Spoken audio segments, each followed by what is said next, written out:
Hi, I'm State Senator Joe Markley outside the Senate chamber where we are just about to vote on the second major item of today's agenda, which is the refinancing of a portion of our state pension debt. The first thing that came up today was acceptance of a negotiated settlement between the Department of Children and Families and the judicial branch, which has been overseeing it for over 20 years. Because of the problems at DCF. The deal they came back to us with required that we maintain the same level of funding for DCF for the foreseeable future, and would still have the courts making sure that that happened and forcing us to come before them if we attempted to restructure DCF. Especially because of that latter concern, because I think that a restructuring of the Department of Children and Families may be the only solution to their problems, if there is a solution. And I hope that there may be a new governor in 2 years who would undertake such a restructuring.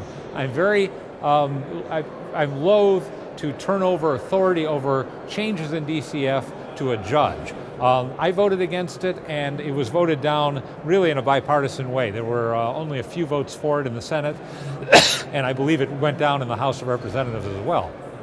The second thing, as I said, we're about to vote on is this restructuring of our pension obligations, which are badly underfunded. As it stands right now, we have a kind of a balloon payment that's going to be due in about 12 years, and this is to kind of smooth the payments out. The trouble is it extends our payments an additional 15 years out to 2046 to pay for our existing debt on this side of the ledger. I feel like this is exactly the mistake we've been making all along. We keep pushing our indebtedness out into the future, and then when we get to it, we can't afford it anymore.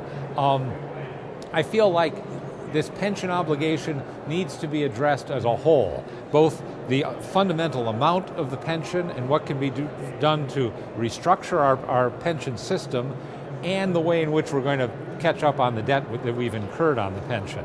I expect that the majority of Republicans will vote against it, but I believe that it will probably pass on a party line vote, possibly with the lieutenant governor casting the deciding vote. Let me say that I've had a lot of people, both from the unions and from business, that have contacted me in favor of this pension restructuring.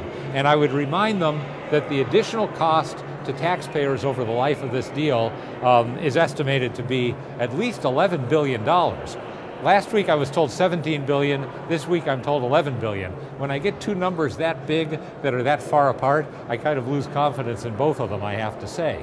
We talked about getting more information about where the expense of the restructuring came from, but we were not given the opportunity to discuss this with the actuaries who were behind it. Again, it's a deal that was presented to us rather abruptly and without the full backup that we wanted. That also causes me hesitation about it. I also feel like it still is not realistic about the rate of return on our investments to fund this pension. We're reducing our expected rate of return from 8% to 6.9%.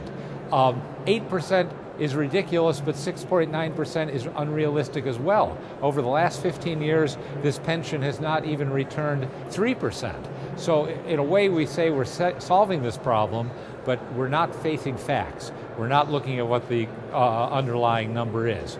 We have some years before the balloon payment comes due. We have some years before our entire pension deal is open to renegotiation.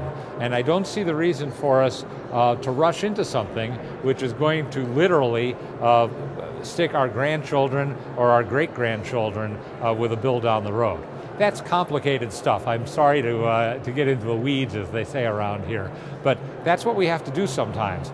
And these kinds of deals are something which we only can vote up or down on. It's not like we could amend it or even put an alternative out. It's negotiated by the governor, it's brought before us, and we have to say yay or nay. I will shortly go inside and say nay. We will be back next week with more legislative business. I appreciate your attention. I'm always happy to hear from you. You can contact me through my website, senatormarkley.com, and I'll be back again next week with another report. This is Joe Markley. Thank you very much.